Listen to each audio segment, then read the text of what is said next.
सनी DJ Ambedkar Nagar वाले।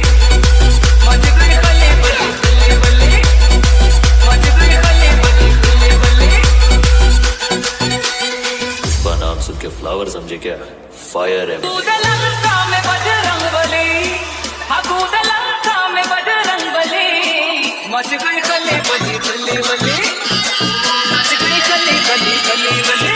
तेरा बाप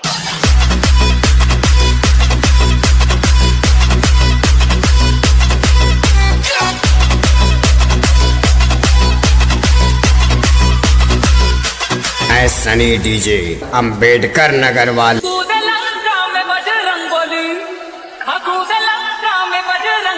पीसी टांडा पीसी टांडा।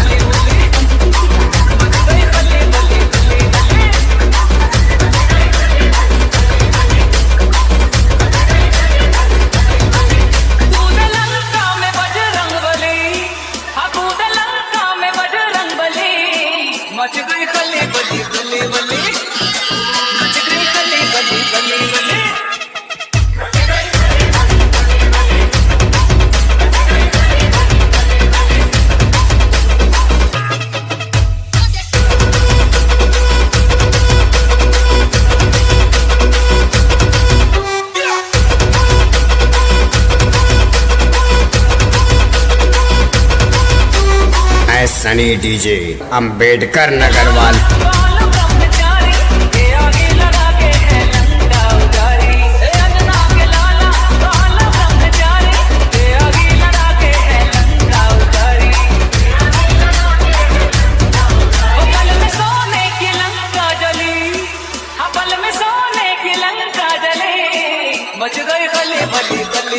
पीसी टांडा पीसी टांडा पीसी टांडा।